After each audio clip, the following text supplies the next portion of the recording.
नमस्कार, आप देख रहे हैं इंडिया बोल रहा है। मैं हूं आपके साथ विवेक शांडिल्य। बड़ी खबर के साथ इंडिया बोल रहा है में बात आज पाकिस्तान के दोहरे चरित्र की। यूएन जब भी पाकिस्तान के किसी बड़े आतंकी संगठन पर बैन लगाता है तो पाकिस्तान नया प्रॉक्सी संगठन पैदा कर देता है। यानी वो ये ठीक वैसे ही है जैसे रक्त बीज नाम का एक राक्षस हुआ करता था।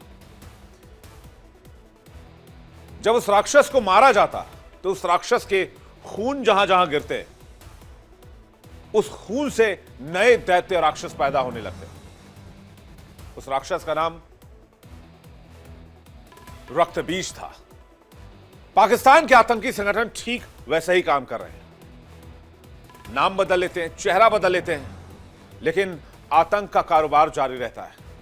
लेकिन अब हालात बदल रहे हैं। दुनिया के कई मुल्कों ने ठान लिया है कि पाकिस्तान में पनप रहे इन आतंकियों को न तो बचाना है और न ही बचने दिया जाएगा। भारत और अमेरिका भी खुलकर मैदान में आ गए। लश्कर जैश जैसे सरगनाओं को ही नहीं, बल्कि उनके छोटे छोटे गिरोह, उनके छोटे छोटे नेटवर्क, इस सब पर शिकंजा कसने की तैयारी है। मैसेज क्लियर है, पाकिस्तान आतंकियों को पालेगा तो दुनिया मिलकर उन्हें कुचलेगी।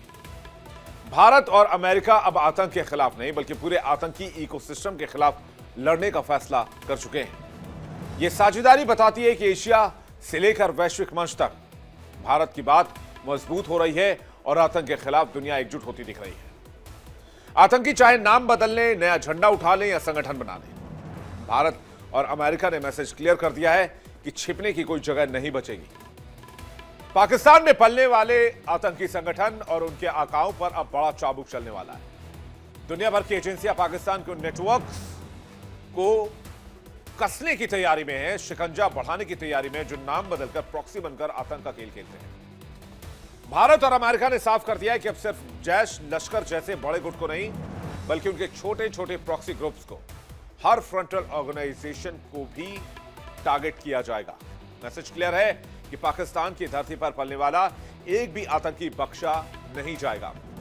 दरअसल भारत और अमेरिका ने आतंक के खिलाफ सबसे बड़ा संयुक्त मोर्चा खोल दिया है। अब सिर्फ आतंकी संगठनों पर नहीं बल्कि इनके प्रॉक्सी नेटवर्क, इनके फ्रंट ग्रुप्स और नाम बदलकर काम करने वाले गुटों पर भी शिकंजा कसने का फैसला हो गया है। दिल्ली में हुई इंडिया अमेरिका काउंटर टेररिज्म की बैठक में दोनों देशों ने मिलकर साफ कहा कि अब लश्कर-ए-तैयबा, जैश-ए-मोहम्मद जैसे गुट और इनके छद्म संगठनों को संयुक्त राष्ट्र द्वारा बैन करना बेहद जरूरी है। बैठक में पहलगाम हमला, दिल्ली ब्लास्ट की अमेरिका ने निंदा की, साथ ही लश्कर और जैश पर और भी कड़े प्रतिबंध लगाने की मांग की। आतंक की सबसे बड़ी पनाहगाह है पाकिस्तान, और पाकिस्तान एक बार फिर से बेनकाब हो चुका है।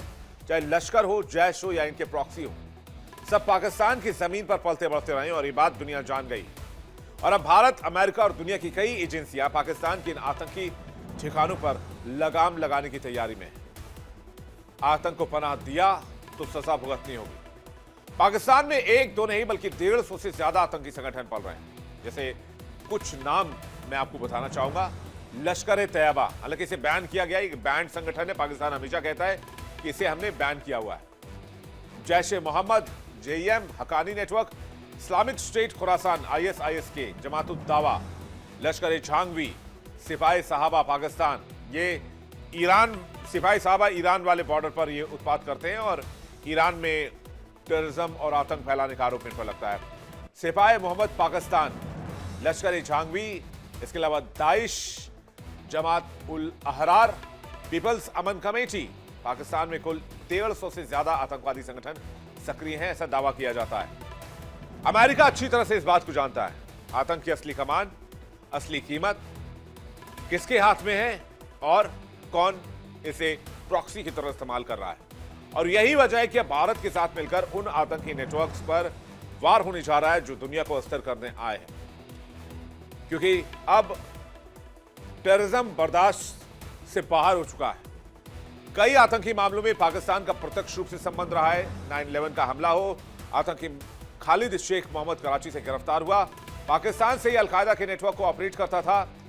हमलों की योजना, फंडिंग में पाकिस्तान का नाम सामने आया। पाकिस्तान से हमलावरों को हजारों डॉलर भेजे गए थे। उसामा बिन लादेन को 2011 में एबटाबाद में मार गिराया गया। पाकिस्तान ने सालों तक उसामा को पनाह दिया। इसके अलावा कई और नाम हैं जो पाकिस्तान में है, हाफिज सईद है, मसूद अजहर है, दाऊद इब्राहिम है, ये सब ड्रग्स और आतंक का खेल खेलते हैं। आतंक का अमेरिका खुद भी शिकार रहा है। 9/11 की दर्दनाक यादें अभी भी अमेरिका को डराती है और यही वजह है कि अमेरिका भारत के साथ मिलकर आतंकी नेटवर्क को जड़ से उखाड़ना चाहता है। अमेरिका खुलकर कह रहा है कि आतंक जिसने भी फैलाया, अमेरिका उसे दुनिया के नक्शे से मिटा देगा। 1970 से 2013 अमेरिका में 1,25,000 आतंकी हमले हुए। हमले में 2,66,000 लोगों की मौत हुई। अटैक में 3,54,000 लोग घायल हुए। फिलहाल भारत और अमेरिका ने आतंकवाद के खिलाफ अपनी लड़ाई को तेज करने का फैसला किया है। दोनों देशों ने अब आतंकी संगठनों के प्रॉक्सी ग्रुप्स को टारगेट करने का फैसला किया है। आतंकरोधी वर्किंग ग्रुप की बैठक में यह मुद्दा छाया रहा। भारत और अमेरिका ने संयुक्त राष्ट्र सुरक्षा परिषद से लश्कर-ए-तैयबा, जैश-ए-मोहम्मद के प्रॉक्सी संगठनों को प्रतिबंधित करने का आह्वान किया। इनका मकसद साफ है, नाम बदलकर काम कर रहे आतंकियों पर नकेल कसी जाए। बैठक में दोनों पक्षों ने आईएसआईएस और अलकायदा जैसे गुटों के खिलाफ भी साझा कार्रवाई पर जोर दिया है। भारत ने टीआरएफ का भी जिक्र किया। द रेजिस्टेंस फ्रंट यानी टीआरएफ को आतंकी संगठन घोषित करने के लिए अमेरिका को शुक्रिया कहा। यह कदम दोनों देशों के बीच बढ़ती सुरक्षा साझेदारी को भी दर्शाता है। बैठक में दोनों पक्षों ने माना कि आतंकवाद से लड़ने के लिए सिर्फ द्विपक्षीय नहीं बल्कि सामूहिक कार्रवाई जरूरी है। यह लड़ाई निरंतर और व्यापक तरीके से होनी चाहिए। भारत और संयुक्त राज्य अमेरिका ने क्वाड और फाइनेंशियल एक्शन टास्क फोर्स यानी कि एफएटीएफ में अपना सहयोग बढ़ाने का वायदा किया है। मकसद यह है कि आतंकियों को अंतर्राष्ट्रीय स्तर पर कहीं भी पनाह ना मिले। बहुपक्षीय मंचों पर यह एकजुटता उन देशों पर दबाव बनाने की में मददगार होंगे जो आतंक को पालते हैं। दोनों देश अब खुफिया जानकारी साझा करने पर भी ज्यादा काम करें। तो जाहिर सी बात है, पाकिस्तान के अंदर बेचैनी बढ़नी तय है और अब तो यूएन में मुनीर के खिलाफ भी आवाज उठ रही है। एक संवैधानिक आतंकी को पाकिस्तान में पद पर बिठाया गया है, लेकिन अब धीरे धीरे धुन छट रही है और दुनिया को पता चल रहा है कि पाकिस्तान में हो क्या रहा है। तो क्या पाकिस्तान में पले बड़े आतंकी नेटवर्क्स और ने पर्दे से पीछे से शय देने वाला तंत्र अब अपने बुरे दिनों का सामना करने वाला है। अंतर्राष्ट्रीय प्रेशर बढ़ रहा है। भारत और अमेरिका खुलकर आतंक के खिलाफ खड़े हो गए और पाकिस्तान की राजनीति में बैठे वो लोग जो सीधे ना सही लेकिन खामोशी से इन आतंकी गिरोह को ताकत देते रहे, अब वैश्विक निगरानी के दायरे में आ जाएंगे। दुनिया साफ संदेश दे रही है कि पाकिस्तान की सरजमीन पर पड़ने वाला कोई भी आतंकी नेटवर्क बचेगा नहीं। जिन लोगों ने इन गुटों को जानबूझकर या खामोशी के जरिए पनपने दिया, उनकी जवाबदेही भी तय की जाएगी। बातचीत करने के लिए हमारे साथ कर्नल एस.के. मलिक, भू राजनीतिक विश्लेषक, हमारे साथ जुड़ रहे हैं। रक्षा विशेषज्ञ, बहुत स्वागत है आपका। संजीव श्रीवास्तव, विदेश मामलों के जानकार, संजीव जी आपका भी बहुत स्वागत है। हुसैन जावेद, पत्रकार, पाकिस्तान, हमारे साथ जुड़ रहे हैं इस वक्त, बहुत स्वागत है आपका। डॉक्टर बिलाल शफीक, पत्रकार, पाकिस्तान, हमारे साथ जुड़ रहे हैं। डॉक्टर बिलाल शफीक, आपका भी बहुत स्वागत है। तो जावेद जी और बिलाल शफीक जी से मैं पहले सवाल पूछ लूं कि उनका क्या टेक है ये जो फैसला लिया गया है और यूएन में जो पाकिस्तान में जो बैंड टेररिस्ट ऑर्गेनाइजेशन है जैसे कि जैश-ए-मोहम्मद या फिर इसके अलावा जो बाकी जो आतंकी संगठन है, उनके प्रॉक्सीज को लेकर अब सवाल उठाए जा रहे हैं कि बैन तो कर दिए जाते हैं लेकिन अपने प्रॉक्सीज के जरिए अपना काम करते रहते हैं। बिलाल शफीक जी, पूरा जो इंट्रो था वो बड़ी डिटेल में सुना और मैं उम्मीद करता हूँ आपसे सिर्फ मैं 2 मिनट मांगूंगा, मुझे 2 मिनट में जब बोलने देंगे क्लैरिटी हो जाएगी। आपने कहा यहाँ पर बहुत सारी तंजीमों का जिनका मैंने आज तक पाकिस्तान में नाम नहीं सुना। मैंने क्या बल्कि किसी भी जो ऑब्जेक्टिविटी पर बिलीव करने वाले जर्नलिस्ट से आप पूछेंगे वो इन चीजों पे बिलीव नहीं करेगा। जो कुछ आपने कहा कि पता नहीं हिजबुल हरार तो फलाना ये वो आपने जो 10 तंजीमों के नाम लिए वो तो आप शरीफ आदमी होंगे इसलिए आपने नाम नहीं सुना होगा। पाकिस्तान के शरीफ शहरी होंगे आप। इंडिया की सबसे बड़ी जो दहशतगर्द तंजीम है जोबन रक्षा फोर्स है, जेआरएफ, आपने कभी उस पर पाबंदी लगाने की कोशिश की? फिर हनुमान के नाम से मैं आपके हनुमान को इतनी कर रहा, लेकिन हनुमान हिंदुत्व फोर्स जो मुसलमानों को चौक चौराहों पे गोली मार रही है, कभी आपने उस पर बैन लगाने की कोशिश की? फिर कृष्णा वो रक्षा फोर्स वो भी मुसलमानों का कत्लेआम कर रही है, नॉन हिंदूज का कत्लेआम कर रही है, कभी आपने उस पर बैन लगाने की कोशिश की? फिर हिंदू महासभा है, फिर बीजेपी इटसेल्फ एक टेररिस्ट ऑर्गेनाइजेशन है जिसका पॉलिटिकल विंग आपके मुल्क में लीड कर रहा है, ठीक है। आपके मुल्क में तो हर दूसरी फोर्स जो है वो दहशतगर्दी करती है। आपने पाकिस्तान में कोई मूवी देखी है, या मेरा ख्याल है आपने अभी बैठे बैठे 4 नाम, आप मुझे बताएं लश्कर तैयबा का मतलब क्या है? लश्कर तैयबा को हम जानते नहीं, कौन सी फोर्स है जो आपने बना दी है? मैं तो हैरान हूं, मैं बल्कि कहूंगा लानत है उन लश्कर तैयबा को आप सपोर्ट कर रहे हैं? और बहुत सुने, मैं कहूंगा लानत है उन पाकिस्तानी साथियों पे तो कहेगा लश्कर तैयबा पाकिस्तान बेस्ड है। हमें पता ही नहीं है कौन सी तंजीम है। हुसैन जावेद जी को आवाज नहीं जा रही है, पीसीआर प्लीज चेक कीजिएगा। नहीं, आप लश्कर तैयबा को क्या मानते हैं आप? मैं कहता हूं उस पाकिस्तानी सहाफी को मेरे सामने लाओ जो कहता है ये तंजीमें पाकिस्तान में है। पता नहीं आप किन जाहिलों को उठाते हैं, मैं तो जानते नहीं तंजीमों को। और अगर आपको अमेरिका की अगली बात सुनने, लास्ट बट नॉट लीस्ट, अगर आपको अमेरिका पर मान है ना कि अमेरिका ने, आपको तो मेरे सामने कहा नहीं है, अमेरिका ने कहा है कि इंडिया की डेड इकोनॉमी है, वो आप मानते हैं? वो नहीं मानते। अमेरिका ने कहा कि इंडिया के 8 जहाज गिरे हैं, वो आप मानते हैं? वो नहीं मानते। अमेरिका जो है, वो जो ट्रंप है वो, अरे आराम से भाई साहब, कलेजा फट के बाहर आ जाएगा, धीरे धीरे रिलैक्स। अभी कार्रवाई नहीं होने जा रही, अभी कार्रवाई नहीं, देखिए इतना बनाई है खुद ही। अरे भाई साहब बन गया खुद ही, जज बन गए खुद ही, पुलिस वाले बन गए। हमने कोई आप पे हमला थोड़ी कर दिया, सवाल ही तो पूछा है, सवाल पूछा, आप आराम से बात कीजिए ना। अरे आराम से बात कीजिए ना, इतना कूदने का क्या मतलब है? अरे भाई साहब क्यों कूद रहे हैं? सुनिए मेरी बात, सुनिए, रिलैक्स।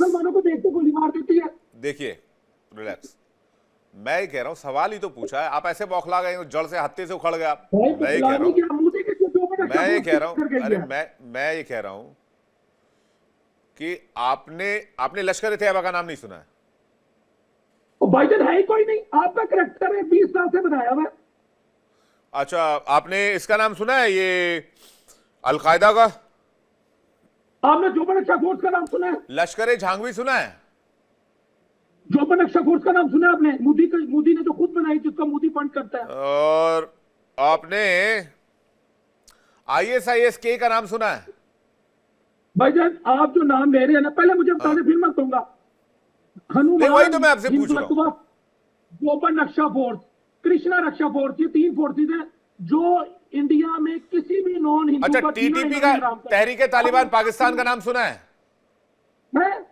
तहरीके तालिबान पाकिस्तान, वो तहरीके तालिबान पाकिस्तान नहीं, बात सुने, वो है इंडियन फितरतुल ख्वारिज है, जिन्हें आप लोग फंड करते हैं और वो हमारे मासूम पाकिस्तानियों पे हमला करते हैं।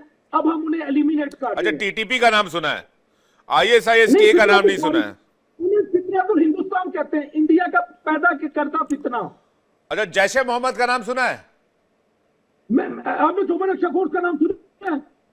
अरे मैं सवाल पूछ रहा हूं, उसका जवाब दीजिए। आप सवाल का जवाब सवाल से थोड़ी दे सकते हैं। नहीं तो आप यहाँ पर आके बैठ जाए, मैं उधर बैठ जाता हूँ, मुझसे सवाल पूछा जाता तो मैं जवाब देता, मैं सवाल पे सवाल नहीं करता। आप मुझे बता दें, आपने जोबन अख्शा फोर्स, आप भाई साहब आप यहाँ आके बैठ जाइए, मैं उधर आके बैठ जाता हूँ, आप मुझसे सवाल कीजिए, मैं जवाब दूंगा। आप पूछे सवाल मुझसे, मैंने आपसे सवाल पूछा, आप ये सब नो में भी जवाब दे सकते हैं। आपको तो आप ऐसा उछल रहे हैं भाई साहब। हरकतुल जिहाद इस्लामी, अल कायदा इंडियन सब कॉन्टिनेंट 2016 में आया, ISIS खुरासान 2016 में आया, हक्कानी नेटवर्क 2012 में आया। अच्छा, कई ऐसे ग्रुप से, अब मैं सवाल पूछता हूं तो भाई साहब हत्थे से उखड़ गए एकदम। शफीक जी, मैंने तो कुछ कहा ही नहीं, मैं तो बस नाम पूछा कि भाई ये प्रॉक्सी ग्रुप क्या काम कर रहे हैं क्या? तो वो BJP RSS क्या, वो कोई बजरंग बली का भी नाम जपने लग गए वो। एक सेकंड रुक जाइए, मैं एक सेकंड रुक जाइए, सभी मेहमान को स्क्रीन पे लीजिएगा। मलिक जी क्या प्रॉब्लम है इन पाकिस्तानियों की? मैंने तो कुछ नहीं पूछा, मैं तो कुछ बोला भी नहीं, ये खामखा में नाराज हो गए। इसलिए कहता हूं, हाथ का गन को आरसी क्या, पढ़े लिखे को फारसी क्या। विवेक जी, इंसान को इशारा ही काफी होता है। Malik sir, thank you very much for inviting me on this platform. Vivek ji, देखिए क्या होता है कि जब अपने अंदर डर होता है ना, तो आदमी उस डर को छिपाने के लिए आगे से आगे बोलना शुरू करता है, लाउड भी हो जाते हैं, चीखने चिल्लाने लग जाते हैं। जी जी जी। देखिए, पूरी दुनिया जानती है कि लश्कर तैयबा क्या है। पूरी दुनिया जानती है मसूद अजहर कौन है। पूरी दुनिया में लखवी का नाम पूरा हर किसी की, हर एजेंसी की नजर उस पे जवान पर है। और ये कहते हैं हमें कुछ नहीं पता। पता क्या होता विवेक? विवेक क्या होता है कि जब किसी देश को कोई पॉलिसी अपनी लगानी होती है और वो डर्टी जॉब्स खुद ना कर पाए, क्योंकि देश में head of the nations can't do the dirty jobs because they have to face the criticism and they have to face the international community also. तो जब कोई गवर्नमेंट अपनी डर्टी जॉब्स नहीं करना चाहती, वो डर्टी जॉब्स या तो डीप स्टेट को देती है या पाकिस्तान जैसे कंट्री है वो टेररिस्ट को देते हैं। टेररिस्ट के आपने 150 जो ग्रुप्स का नाम लिया, मैं आपसे पूरी तरह सहमत इसलिए हो जाता हूं कि हम इतने नाम पढ़ते हैं पिछले 10 साल में कि हम नाम ही भूल गए। और ये कुछ चुनिंदा नाम हैं जो सबकी जबान पर है। देखिए, वहां पे जो एबटाबाद में कौन मिला था इनको मालूम, ये कहेंगे उसका भी नाम मुझे नहीं मालूम है। उसको तो शायद ये थोड़े दिन रह जाते तो उसको तो शायद कोई प्राइज वराइज भी दे देते। अब बात आती है कि देखिए क्या होता है कि अमेरिका और भारत की जो ये बातें चल रही हैं कि भाई हम बिल के इसकी शर्त करेंगे, ये पहली बार नहीं है। दिक्कत यहां होती है कि जब अपने अपने इंटरेस्ट के हिसाब से विवेक डेफिनेशन गढ़ी जाती है। डेफिनेशन गढ़ी गई, आज तक यूएन इस बात को डिफाइन नहीं कर पाया कि टेररिस्ट को कैसे डिफाइन करे। हर कोई अपने हिसाब से, जब तक 9/11 नहीं हुआ था America good terrorist bad terrorist के उसमें जंजाल में फंसा रहता, क्योंकि उसको अपने हिसाब से डिफाइन करना था और अपने हिसाब से वो एक्टर्स उसके लिए भी कहीं ना कहीं काम कर रहे थे। यही बात आती है पाकिस्तान पे, good Taliban bad Taliban. Taliban number 1 जो उनकी फर्स्ट इनिंग्स थी उसमें इन्होंने जो भी किया, अब इनको उसी से निकल के उन्हीं के लोग जो वहां के जो लोग हैं, लोकल लोग हैं जो वहां की घाटियों में रहते हैं, आज उनको ये जो प्रॉब्लम कर रहे हैं, आज उनके पीछे पड़े हुए हैं कि जिनको तो हम खत्म करेंगे। तालिबान उनको शह दे रहा है। देखिए, जब आप सांप पालोगे पीछे तो सांप तो डसेगा डसेगा, सांप को समझ नहीं होती, ना दिमाग होता उसके अंदर। तालिबान और ये जो लोग हैं तालिबान को इस्तेमाल नहीं करना चाहा, जब इन्होंने करना चाहा तालिबान ने मना कर दिया तो तालिबान के पीछे पड़ गए। इन लोगों के पास जब पाकिस्तान आर्मी अपने कुछ डर्टी जॉब्स डायरेक्ट नहीं कर पा रही है या नहीं कर पाती है या अपने को मजबूर पाती है या उसको डर लगता है कि रिएक्शन बहुत ज्यादा हैवी हो जाएगा, तो वो क्या करती है, बहुत पुरानी पॉलिसी है इनकी। देखिए, इन्हीं के नेता बोलते थे कि हम घास की रोटी खाएंगे, इन्हीं के नेता बोलते थे कि हम 1000 साल तक लड़ेंगे। इनके जब स्टेट पॉलिसी के अंदर टेररिज्म आ जाता है तो वहां का तो देखिए, वहां एक आम बच्चा भी यही फिर मारने काटने की बात करेगा। ऊपर से इनकी शिक्षा व्यवस्था देखिए, इनकी शिक्षा जो मौलवी आधारित शिक्षा है वो देखिए क्या सिखाएगी आपको।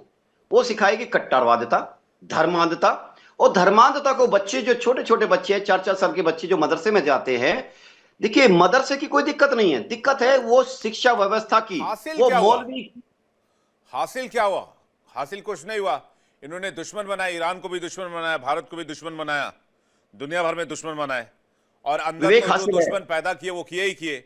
2025 में अभी तक जो लेटेस्ट डेटा है मलिक सर, 1971 के वॉर के बाद सबसे ज्यादा पाकिस्तानी अगर मारे गए तो 2025 में मारे गए 25 नवंबर तक का डेटा है 2414 लोगों की मौत हुई है और केपी और बलूचिस्तान सबसे ज्यादा प्रभावित है। क्या हासिल किया? विवेक जी आज भी खाड़ी के देशों में देख लिए, जो इनके हमरादर मुल्क जिनको वे बोलते हैं, सबसे ज्यादा क्राइम और सबसे ज्यादा अविश्वास पाकिस्तानियों पे है। ऐसा नहीं, ये ओवरनाइट नहीं हो गया। पूरी दुनिया के अंदर आप छप चुके हो, पूरी दुनिया के अंदर आप नोटोरियस हो, उसके कारण जो शरीफ आदमी है उनको भी झेलना पड़ता है।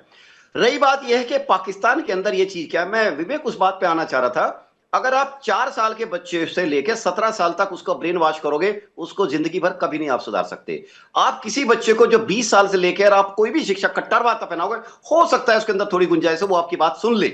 लेकिन जो बच्चा 4 या 5 साल की उम्र से लेकर 17-18 साल तक ब्रेन वॉश किया गया मौलवी के द्वारा, वो कभी नहीं सुनेगा। और पाकिस्तान की तो स्टेट पॉलिसी में टेररिज्म है, it is a state of denial. ये कभी एक्सेप्ट नहीं करेगा आपकी इसकी बात को। आप किसी भी स्टेट से कर लीजिए, पाकिस्तान के अंदर 3 फोल्ड पॉलिसी मोटी मोटी है।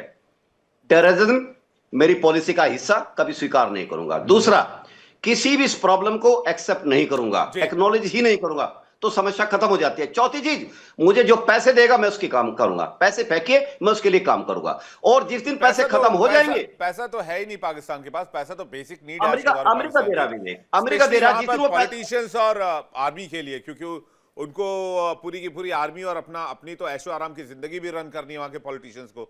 मैं संजीव जी से एक सवाल चाहूंगा कि जॉइंट ऑपरेशन भारत और अमेरिका मिलकर टेररिज्म के खिलाफ क्यों करना चाहते हैं, और खासकर पाकिस्तानी प्रॉक्सीज पर ये किस नई रणनीति पर काम हो रहा है?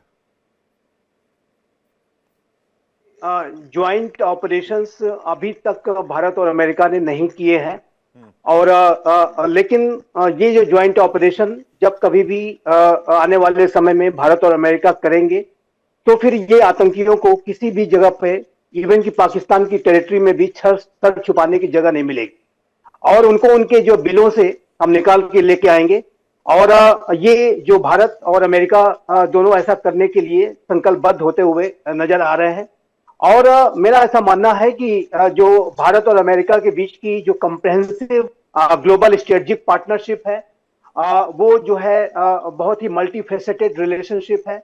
भारत और अमेरिका के बीच के जो संबंध है वो विश्व के दो सबसे बड़े लोकतांत्रिक राष्ट्रों के बीच के संबंध हैं, और दोनों ही राष्ट्र आतंकवाद के विक्टिम्स रहे हैं। अमेरिका में जो सबसे बड़ा जो विश्व का आतंकी हमला हुआ था, वो अमेरिका के 9/11 2001 का जो हमला था उसमें हुआ था, और उसका जो मेन मास्टरमाइंड है वो पाकिस्तान के एक मिलिट्री बेस के पास अबटाबाद नामक जगह पे पाया गया था, और अमेरिका ने उसे एक स्पेशल ऑपरेशन में उसके बिल से उसे निकाला था और उसे वहां ढेर कर दिया था। तो ये अमेरिका के पास कैपेबिलिटीज है, भारत के पास भी वो कैपेबिलिटीज है। भारत भी इस तरीके के बड़े ऑपरेशंस भारत ने भी किए हैं, जैसे कि आपने देखा कि हमने सर्जिकल स्ट्राइक कंडक्ट की, बालाकोट की एयर स्ट्राइक कंडक्ट की, ऑपरेशन सिंदूर कंडक्ट किया। लेकिन मेरा ऐसा मानना है कि यदि भारत और अमेरिका दोनों मिलकर के कोई joint terror operation, anti terror operation को अगर करते हैं, तो फिर उसमें सफलता 100% मिलनी है, और किसी भी कीमत पर कोई भी जो वांछित आतंकी है वो बच नहीं सकता। और अमेरिका के जो हाथ हैं और भारत के जो हाथ हैं इतने लंबे हैं, इतने बड़े हैं, इतने गहरे हैं कि वो दुनिया की कोई भी जो है कुख्यात से कुख्यात आतंकी कहीं बच नहीं सकता। और देखिए, यूनाइटेड स्टेट्स ऑफ अमेरिका के बारे में अवश्य मैं कहना चाहता हूँ। यूनाइटेड स्टेट्स ऑफ अमेरिका के घर के अंदर ये एक्चुअली दिल्ली में बैठक हुई थी, और इसमें भारत और अमेरिका के बीच काउंटर टेररिज्म सीटी पर India America joint working group JWG की 21वीं बैठक थी, और 7वां डेजिग्नेशन डायलॉग भी था। और इसमें विदेश मंत्रालय के जो भारत का प्रतिनिधित्व विदेश मंत्रालय में संयुक्त सचिव काउंटर टेररिज्म ने किया, और अमेरिका की तरफ से United states department of state में काउंटर टेररिज्म ब्यूरो में वरिष्ठ अधिकारी मोनिका जैकबसन ने किया। तो देखिए विवेक जी, जैसा कि मैं कह रहा था कि भारत और अमेरिका के बीच में जो joint working group on counter terrorism बहुत पहले बना था, और ये इसकी जो 21वीं बैठक थी, और ये जो भारत और अमेरिका के बीच का जो काउंटर टेररिज्म और इंटेलिजेंस शेयरिंग का जो कोऑपरेशन है, वो विशेष रूप से 9/11 के बाद जो जॉर्ज डब्ल्यू बुश का एडमिनिस्ट्रेशन आया, उसके बाद ये बहुत तेज गति से आगे बढ़ा है, इसमें कोई दो राय नहीं है। और भारत और अमेरिका एक दूसरे को बड़े इंटेलिजेंस शेयर करते हैं, और एक मुंबई का जो आतंकी हमला हुआ था, जो पाकिस्तान प्रायोजित आतंकवादी हमला था, उसका जो एक मेन मास्टरमाइंड तहब्बुर हसन राणा, जो कि अभी भारत लाया गया है, उसे अमेरिका ने प्रत्यर्पित भी किया है। और ये जो तहब्बुर हसन राणा है, ये भारत की जेल में है, इंडियन एजेंसीज के कस्टडी में है, इससे लगातार पूछताछ की जा रही है। और एक डेविड कोलमैन हेडली नामक एक अन्य जो अमेरिकन सिटीजन है, वो उसको मैं मानता हूं कि अमेरिका उसको भी प्रत्यर्पित करने के बारे में विचार कर सकता है। लेकिन अभी भी जो भारत का जो सबसे बड़ा आतंकी हमला था, मुंबई का जो 26/11 टेरर अटैक, उसका जो मेन मास्टरमाइंड हाफिज सईद पाकिस्तान में है। और उसके पहले भी अगर आप देखें तो मुंबई में जो अन्य जो घटनाएं हुई थी, उसका जो मेन मास्टरमाइंड दाऊद इब्राहिम अभी भी पाकिस्तान में है, और जो डी कंपनी नाम से वो एक माफिया संगठन चलाता है, आतंकवादी संगठन चलाता है, वो अभी पाकिस्तान में है। उसी के साथ साथ जैसे मोहम्मद नामक जो आतंकी संगठन है, जो अनेक भारतीय जगहों पर हमला करने के लिए जिम्मेदार था और भारत की जेलों में बंद था, शायद वो पाकिस्तान की शरण में है। और अभी देखिए, आज हम डिस्कस कर रहे हैं इस बात को, लेकिन यूनाइटेड नेशन सिक्योरिटी काउंसिल के द्वारा डिजिग्नेटेड जितने भी ग्लोबल टेररिस्ट हैं, उसमें से आधा से ज्यादा अभी भी पाकिस्तान में है। और पाकिस्तान अभी भी आतंकवाद का एपी सेंटर है, आतंकवाद का गढ़ है। जहाँ आपने कई संगठनों के नाम दिखाए, आपने हक्कानी नेटवर्क के बारे में बताया, अन्य जो संगठन है ISIS के भी अनेक जो आतंकी वहां पर ऑपरेट करते हैं। और पाकिस्तान के जो रियल रूलर्स हैं, जो पाकिस्तान की मिलिट्री है, वो आज भी आतंकवाद को अपनी इंस्ट्रूमेंट ऑफ स्टेट पॉलिसी के तौर पर और आतंकियों को स्ट्रेटेजिक एसेट के रूप में इस्तेमाल करती है। हुसैन जावेद हमारे साथ जुड़ तो रहे हैं। ये जो पाकिस्तान का जो जी, देखिए बिल्कुल। विवेक जी, एक बात मैं प्लीज जरा सर। कंप्लीट कर लूं। देखिए ये जो मैं हुसैन जावेद साहब का बहुत सम्मान करता हूं, वो बड़े सेंसिबल जो है जर्नलिस्ट हैं और बहुत अच्छी तरीके से अपनी बातें रखते हैं। लेकिन ये अभी दूसरे शख्स जो मैं देख रहा हूं, ये बिलाल जी जो अभी बोल रहे थे, इनको ओसामा बिन लादेन का नाम सुना है आपने? कसाब का नाम सुना है? कसाब का नाम, जो भारत के अंदर आया था हमला करने, उसको हमने पकड़ लिया था। अरे जो आतंकवाद है वो आपको, आपके लिए सबसे बड़ा खतरा है। तहरीके तालिबान पाकिस्तान का नाम सुना है आपने? ये जो तहरीके तालिबान पाकिस्तान है वो आपकी सेना पर ही हमले कर रहा है, सर बता आपकी तो रहा मिलिट्री हूं, को ही टारगेट कर रहा लगभग है। 2,500 लोग साल 2025 में मारे गए इसी टेरर आप अटैक की डिनाइल वजह में से। जाते हैं, आप हमेशा और डिनाइल यही में रहते टेररिस्ट हैं। इनको एक दिन बहुत अच्छे जैसा कि लगते थे मलिक और आज साहब ने उनके लिए कहा, नासूर कर्नल बन साहब गए। ने कहा कि हमेशा आप लेकिन डिनाइल में जाते हैं, अब भी, चीजों को स्वीकार करने के लिए जी, तैयार नहीं है, बिल्कुल आंखों में पट्टियां बांध रखी है। संजीव जी, ऐसे आज ऐसे भी नहीं होता है। पाकिस्तान डिनायल मोड में है। मैं हुसैन जावेद जी का एक रिएक्शन हाँ चाहूंगा। बिल्कुल, आखिर आपको इससे क्या फायदा हुआ? कोई फायदा नहीं हुआ, लेकिन कोई फायदा फिर नहीं भी होता, आप आपका अपनी सबसे लाइन बड़ा नहीं नुकसान छोड़ तो रहे। आपका है। हालांकि हुसैन जावेद जी और बिलाल शफीक जी करेंगे क्या? वहां तो बेसिकली पावर तो आर्मी के पास है। जावेद जी, आपको अगर आवाज आ रही तो हुसैन जावेद जी। जी विवेक, आपको मेरी आवाज आ रही है? बिल्कुल आ रही है, हाँ। ओके। मैं इससे पहले जो हमारे गेस्ट हैं बिलाल साहब, उनको सुन नहीं पाया, बिल्कुल मुझ तक आवाज नहीं आ रही थी, लेकिन अब मुझे आवाज, शायद उनकी आवाज अब आ जाएगी। अच्छा, मैं ये कहूंगा इसमें, देखें, सबसे पहले आपका टॉपिक है कि इंडिया अमेरिका की मीटिंग हुई, एक आपका ज्वाइंट वर्किंग ग्रुप है, उसका इजलास हुआ और ये आतंकवाद को कंट्रोल करने के हवाले से था। ऐसा ही था, लेकिन जब से आपका शो स्टार्ट हुआ, आपका इंट्रो आया, फिर आपने रिपोर्ट दिखाई और अब तो शो को स्टार्ट हुए काफी टाइम लग गया है। जो बैकडोर फुटेज चल रही है वो मुसलसल चल रही है फील्ड मार्शल आसिम मुनीर की, यानी कि जो आपका इजलास हुआ है अमरीकियों के साथ, उसकी शायद कोई फुटेज नहीं बनी, तो वो भी अगर यहाँ पे चल जाती तो बड़ा अच्छा होता। पहली बात तो ये है। दूसरी बात, अब आपने खुद कहा कि आपका इजलास हुआ और उसमें आप लोगों ने तय किया कि अब शिकंजा कसा जाएगा। मुझे बताएं कि अमरीकियों ने इस मीटिंग में क्या पाकिस्तान का नाम लिया? उन्होंने ये तो कंडेम जरूर किया कि आपके यहाँ जो पहलगाम का अटैक था उसको कंडेम करते हैं, वो उन्होंने बिल्कुल किया, लेकिन क्या उन्होंने पाकिस्तान का नाम लिया? तो नहीं लिया। इसका जवाब है बिल्कुल नहीं लिया। लेकिन मुझे खुशी इस बात की, चले अमेरिका के साथ आपके जो ताल्लुकात है, जो स्टेलमेट के शिकार थे, अच्छी बात है कि चल पड़े इस तरह से।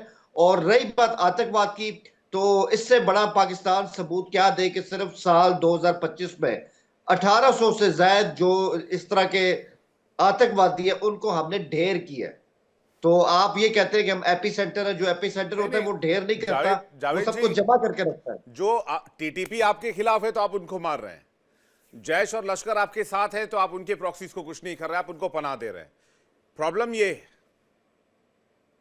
देखिए बात ये है, अब मैं इसमें वही अपना पॉइंट दूंगा तो फिर आप कहेंगे पाकिस्तान का मौकिफ तो हमेशा यही रहा है, और लेकिन अब क्या करें, जब बात ही ऐसी है कि हम जैश की बात करें, एलटी की बात करें, और आपने कई नाम आज के शो में और भी लिए हैं, ऐसी तमाम जो तंजीमें हैं हम उनको बैन कर चुके हैं और हमने उनके खिलाफ एक्शन भी किया है। सबसे अहम बात, अगर आपने इस इंट्रो सुना हो जावेद जी, तो इंट्रो में साफ तौर पर कहा गया कि इनको बैन करने के बावजूद इनके जो प्रॉक्सीज होते हैं वो काम करते हैं। बैन एक दिखावा है, असली मकसद आतंकवाद को बढ़ावा है दूसरे प्रॉक्सी संगठनों के जरिए जो उनके मातहत बनाए जाते हैं। यानी नाम और नाम बदल दिया जाता है, चेहरा वही रहता है। देखें, इससे पहले भी कई बार मैं आपके शोज में आया और आपके चैनल में अक्सर मैं इस तरह आता रहता हूं, और मैंने कई दफा इस बात को रिपीट किया, ये बात आपकी सही है। जब 2002 में ऐसी कई जो तंजीमें थी जिसमें मेन एलटी है, जैश है, इन्होंने नाम बदले, इनकी बकायदा इनकी छोटी किस्म की तंजीमें भी थी जो वेलफेयर का काम करती थी, उन्होंने भी नाम अपने चेंज कर दिया। हमारी हुकूमतों ने, हमारी स्टेट ने बकायदा दोबारा उनका पता लगा के उनको भी बैन किया। तो ये चीज है कि हमने इनको बिल्कुल इस तरह छोड़ा नहीं है।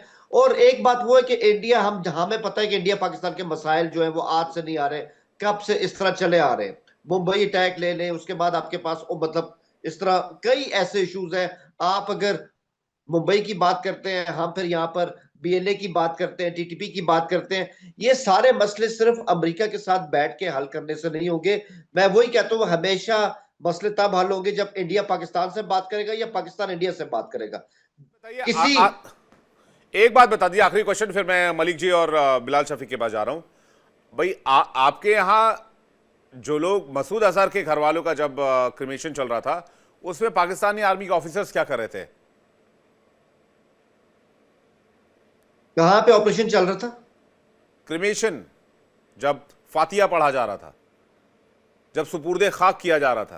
अब हाँ ठीक है, ठीक है, आप ऑपरेशन सिंदूर के बारे से बात कर रहे हैं कि जब वहां पे इंडिया ने अटैक किया, तो हम तो यही कह रहे हैं कि आपने यही कहा था कि यहाँ पर उनके ठिकाने हैं। उसके जवाब में हमने देखा कि एक पूरी मस्जिद को भावलपुर के अंदर शहीद किया गया, छोटे छोटे बच्चे उनको वहां पे शहीद किया गया। अब उनकी फातिहा पढ़ने अगर हमारे लोग नहीं जाएंगे तो कौन है? हमने आपको इंफॉर्मेशन दे दी थी, वहां से सिविलियंस निकाल लिया गया था, उसके बाद ये अटैक हुआ था जिसमें आपके टेररिस्ट मारे गए। ये इंफॉर्मेशन भी आपको है, लेकिन मैं आपसे पूछ रहा हूं वहां आर्मी क्या कर रही थी?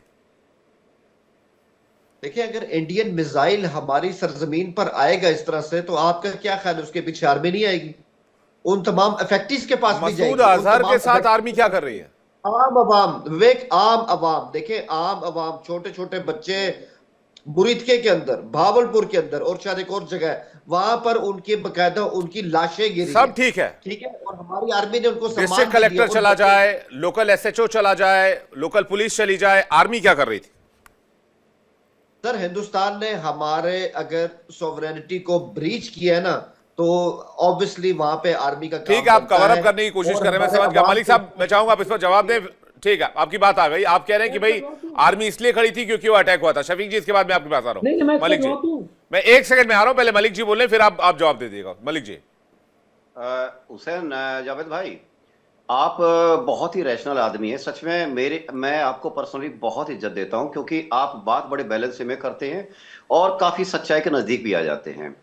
ठीक है, मैं मानता हूं, देखिए पाकिस्तान आपका मादरे वतन है, आपकी कंट्री है, पर एक चीज बताइए, जब तक हम देखिए वहां पर जो आर्मी थी, आर्मी के सीनियर ऑफिसर्स थे, आर्मी के सीनियर ऑफिसर्स वहीं पर जाते हैं, यहाँ पे आर्मी की शहादत होती है या उनके किसी परिवार की शहादत होती है, या फिर राजनयिक या फिर स्टेट इस ऑफिशियल्स होते हैं जो सीनियर लेवल में कैबिनेट का मंत्री हुआ, वहां पर जाते हैं।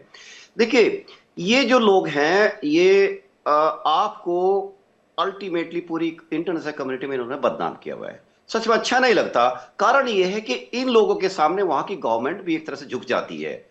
और आप देखिए, आप बहुत अच्छी स्टडी करते होंगे, आप न्यूट्रल होकर सोचेंगे, भले ही आप टीवी पे ना बोले, ये लोग किसी का हित नहीं देखते।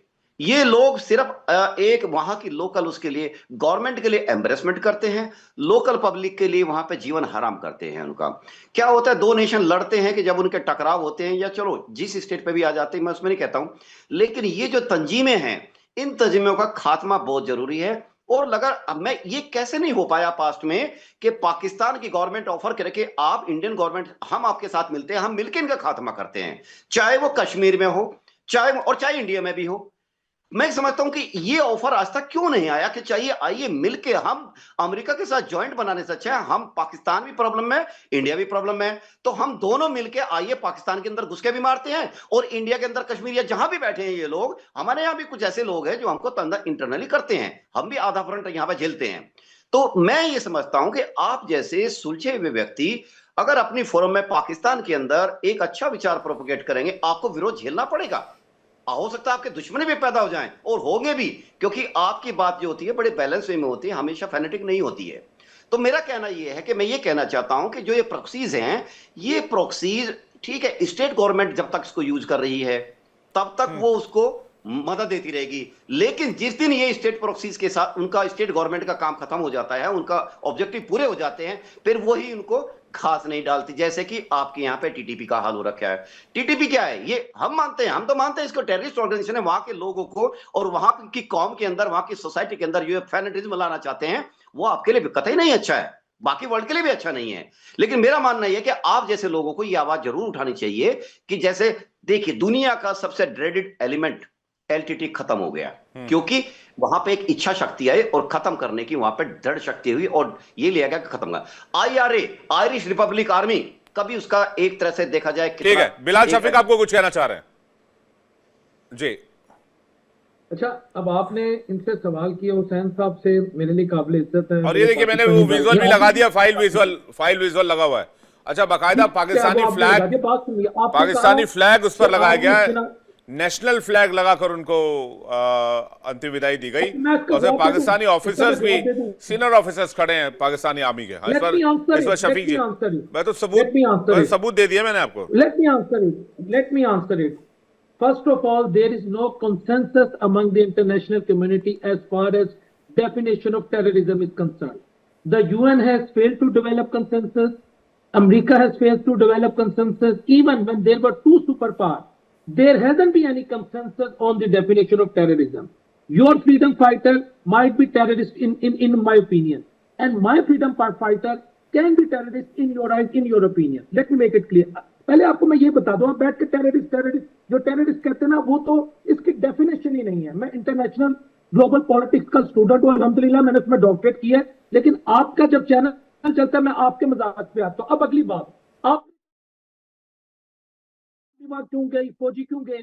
हुसैन साहब को मेरे लिए काबिल इज्जत है, वो भी जवाब दे रहे थे, लेकिन वो शायद आपको समझ नहीं आया।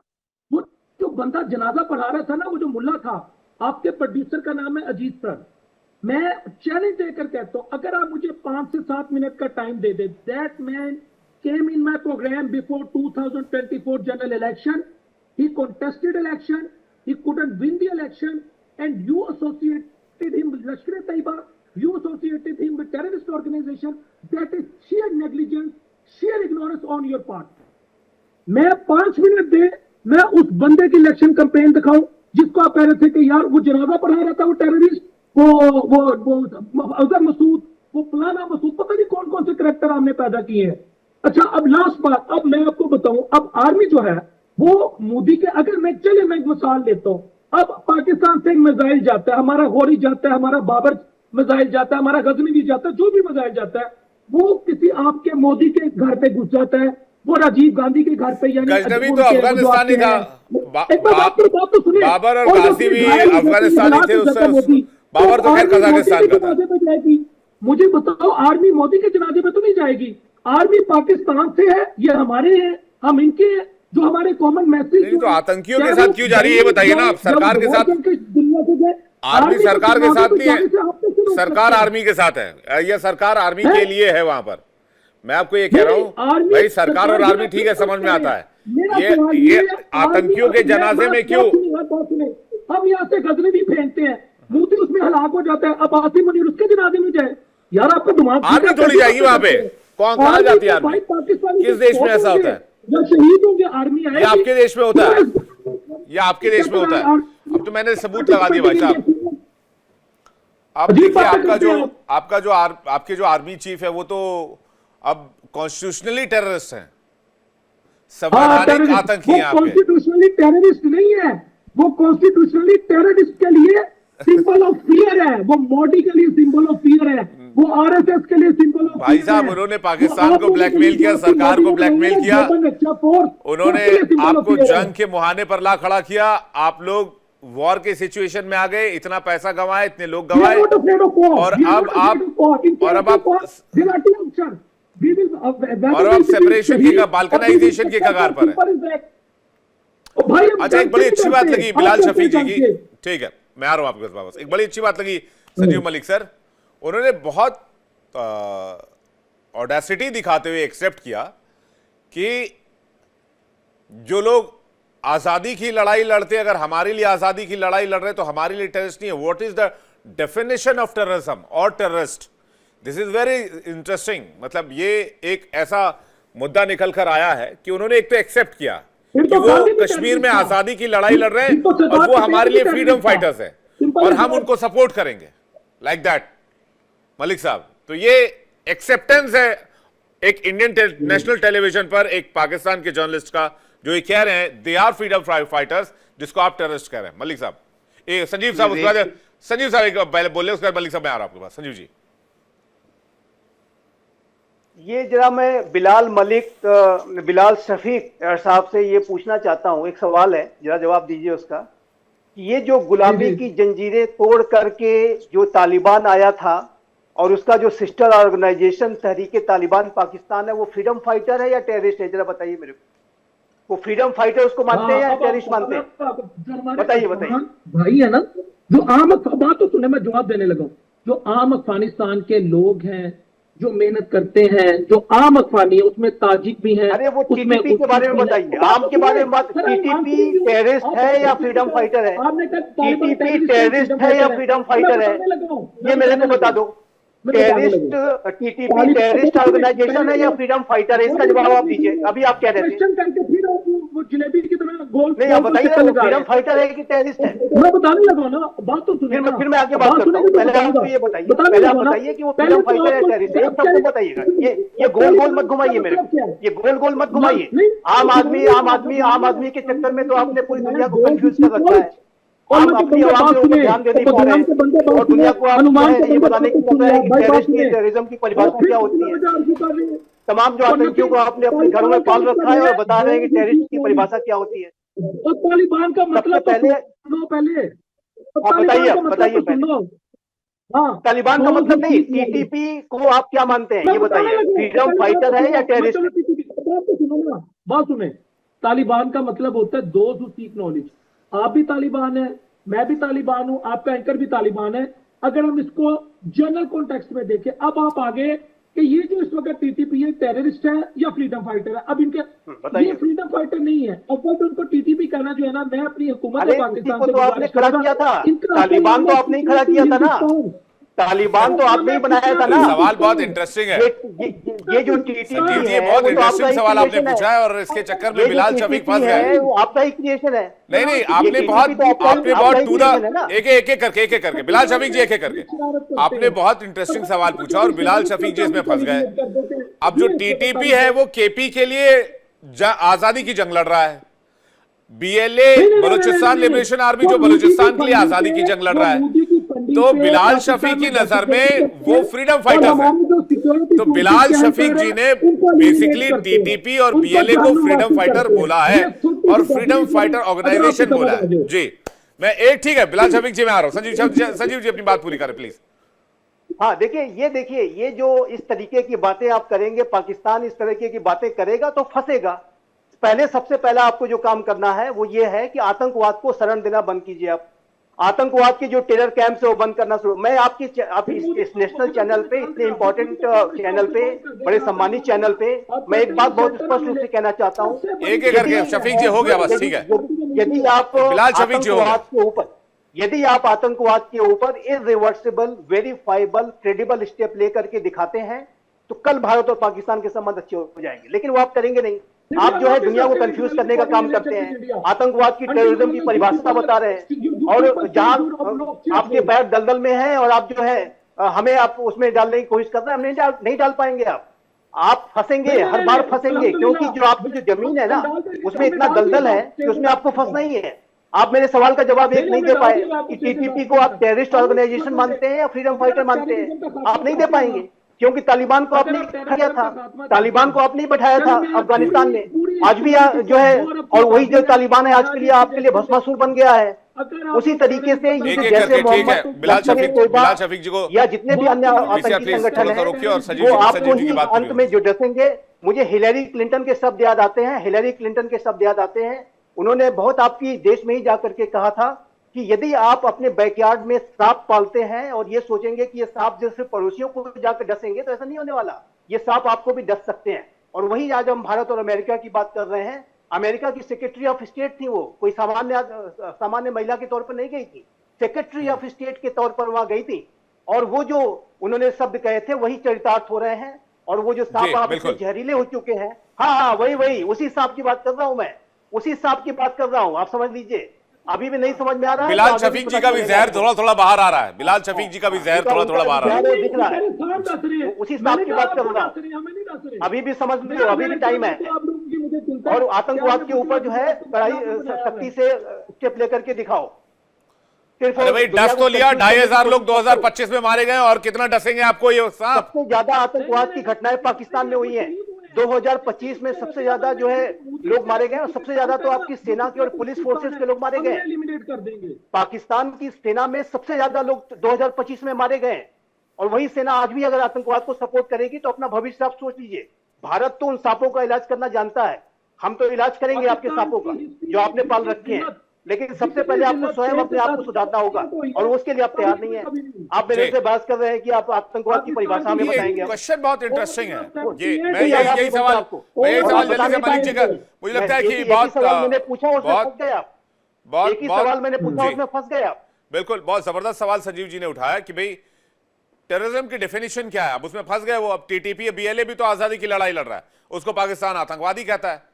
अब और बाकी जो उनके लिए जो ये कश्मीर में सो कॉल्ड आजादी की जंग उनके हिसाब से लड़ रहे हैं वो फ्रीडम फाइटर्स हैं। ये तो कमाल का नरेशन है। और यही मुझे लगता है पाकिस्तान की लाइन है सर। मलिक साहब ठीक है, शफीक जी हो गया, बस एक सेकंड मैं आ रहा हूं आपके पास sir. Thank you very much. Malik ji. Vivek ji, proxies का इस्तेमाल 1947 से शुरू हो चुका था। 14 अगस्त और 15 अगस्त के दो ऐसी तारीखें हैं जो हमको हमेशा से अच्छी याददाश्त नहीं देती हैं, क्योंकि वहीं से शुरू हुआ था, मीटिंग हुई थी लियाकत अली खान के पास, और वहीं से शुरू हुआ था कबायलों के रूप में इनग्रेस। कबायलों को आगे रखे पाकिस्तानी आर्मी, उस टाइम भी जो भी आर्मी डिवाइड हुई थी उनके पास थी, वहीं से 47-48 में शुरू हो चुका था। अब आ जाते हैं थोड़ा और ले 10 साल के बाद। कभी भी ये ऐसा नहीं रुका है कि जो आगे वहां के लोकल लोगों को रख के, कबायली लोगों को रख के पाकिस्तानी सिने न किया हो। चलो मैं कहता हूं कि उम्र ज्यादा नहीं होगी, हुसैन जावेद साहब भी यंग पत्रकार हैं और बिलाल साहब भी बहुत ज्यादा उम्र में नहीं है। आपको कारगिल तो याद होगा ना? कारगिल देखिए किसने किया था? इंडिया ने कभी भी पाकिस्तान पे, अभी छोड़ दीजिए 2-3 ये पिछले 7-8 साल का वाक़ा छोड़ दीजिए, इससे पहले कभी आपको याद है कि इंडिया ने पाकिस्तान पे जाकर चढ़ाई कर दी या पाकिस्तान पे कुछ कर दिया? शायद नहीं होगा। आप इस चीज को देखिए, 71 को छोड़िए, 71 का केस बांग्लादेश और पूर्वी पाकिस्तान में एक दूसरा केस था, बहुत बड़ा आयाम था, बहुत बड़ी डायमेंशंस के साथ थी, बहुत बड़ा इन्फ्लक्स हमारे साथ हुआ था। अब मैं सीधा सीधा फोकस आपसे ये सवाल यहां पे आता हूं, आप प्लीज फोकस कीजिए कारगिल पे। क्या हुआ? किसने आपको ये सलाह दी कि आप जाके हमारी पहाड़ियों पे आके बैठ जाए? बताइए। और वो भी आगे भेजे आपके पाकिस्तान की सेना के लोग, मतलब अब नॉर्मल सिविल ड्रेस में, सलवार कुर्ता में, जो भी वहां की लोकल ड्रेस है उसमें आके वहां पे बैठ गए। देखिए आपको क्या पड़ी थी, क्यों आए आप वहां पे? लेकिन क्या होता कि मैंने कहा ना विवेक, जब सरकार गवर्नमेंट फ्रंट हुड पर नहीं खेल सकती डर्टी जॉब्स के लिए, तो वो अपनी प्रॉक्सीज का इस्तेमाल करती है।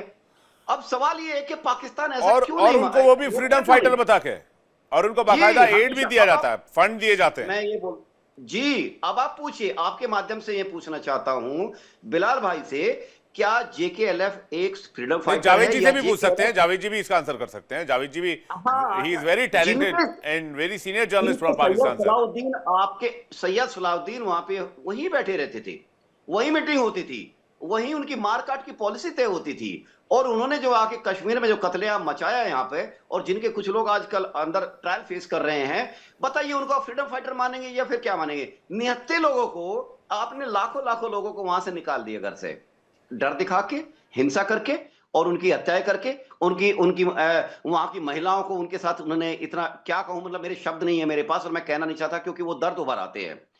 जब तक आप प्रॉक्सीज का इस्तेमाल करके अपने पड़ोसी के साथ ही नहीं बैठेंगे कि आइए बैठिए और जो ऐसे नासूर हैं उनको मिलके खत्म करते हैं। मैं ये उम्मीद करता हूं कि जिस दिन पाकिस्तान गारंटी दे देगा इस चीज की, पर सवाल ये आता है विवेक, गारंटी भी काम नहीं कर रही है। देखिए देश का, अभी जैसे आप एग्जाम्पल बताऊं, आप कितना भी कर लीजिए, आपके ट्रंप साहब जो करते हैं आप उस पर एक संदेह की नजर से जरूर देखते हैं। यही बात है कि हाँ, मुशर्रफ साहब ने हमको एक आश्वासन दिया था, मुशर्रफ साहब ने ऑपरेशन के बाद में आश्वासन दिया था कि पाकिस्तान की धरती का इस्तेमाल किसी भी देश के खिलाफ, उन्होंने भारत का नाम ही नहीं लिया, उन्होंने कहा किसी भी देश के खिलाफ टेररिज्म के लिए नहीं होने देंगे। हुआ क्या 2-3 साल के अंदर सर जो आर्मी चाहेगी वही होगा। फिर अभी हो सकता है कि कल को आसिम मुनीर लाइन पर आ जाए, वो कहें कि हम नहीं होने देंगे, उसके बाद जो नया जनरल आएगा वो अलग, वो फिर से नई ख्वाहिश के साथ आएगा कि हमें कश्मीर को आजाद करना और भारत को घुटनों पर लाना है। हर जनरल जो नया जनरल आता है उसकी 1947 से यही ख्वाहिश रही है। मैं हुसैन जावेद जी का एक रिएक्शन चाहूंगा इस लाइन पे कि ये क्या टीटीपी और बीएलए भी फ्रीडम फाइटर्स हैं?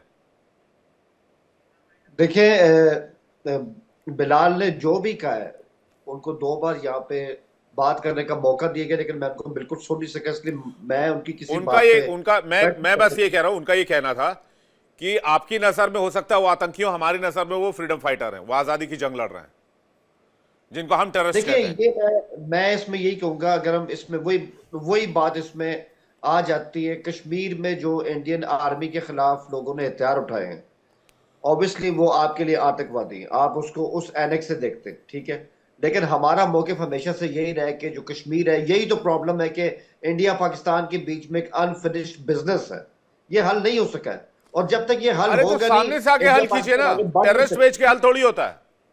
नहीं, टेररिस्ट से हल नहीं होगा। और मैं बताऊं कि जिन्होंने पहलगाम का अटैक किया वो फ्रीडम फाइटर नहीं थे, मैं इस बात पे भी कायम हूं। उन्होंने वाकई आतंकवाद भी किया था। लेकिन एक बात वो ये मसला टेबल पे हल होगा, जंग से हल नहीं होगा। इसमें इंडिया हो, पाकिस्तान हो और कश्मीरी हो, आज हम इस बात को ना सर माने, लेकिन आज से 30-40 साल पहले 47, 48, 50, 60, 70 तक ये मामला टैकल किया जा सकता था। अब तो इंडिया बहुत आगे जा चुका है, ये बात आप लोग जानते हैं और इसके आंकड़े इसकी गवाही देते हैं। अब तो ये अगर चाहें कि प्रॉक्सी करके और ब्रीड इंडिया विद 1000 कट करके हम ऐसा कुछ कर लेंगे तो वो तो प्योर इम्पॉसिबल है और उसमें कोई शक की गुंजाइश ही नहीं है। अब तो बातचीत अगर है तो वो ये है कि टेरर और टॉक एक साथ नहीं हो सकते। टेरर बंद कीजिए, हम बातचीत करने के लिए तैयार हैं। बहुत बहुत धन्यवाद आप सभी मेहमानों का हमारे साथ जोड़ने के लिए। समय सीमित है मेरे पास। जावेद भाई बहुत बहुत शुक्रिया हमारे साथ जोड़ने के लिए। शफीक जी आपका भी धन्यवाद और मलिक साहब आपका भी बहुत बहुत शुक्रिया और संजीव भाई आपका भी बहुत बहुत धन्यवाद। इंडिया बोल रहे हैं फिलहाल इतना ही, वक्त एक ब्रेक है, लेकिन ब्रेक पे जाने से पहले आपको बता दें बारी आज के सवाल की। हमारा आज का सवाल है ओडिशा की डिप्टी सीएम का नाम क्या है? आपके ऑप्शंस हैं ए प्रवती पारिदा और बी सोफिया फरदौस। सही जवाब भेजिए 72407 72407 पर।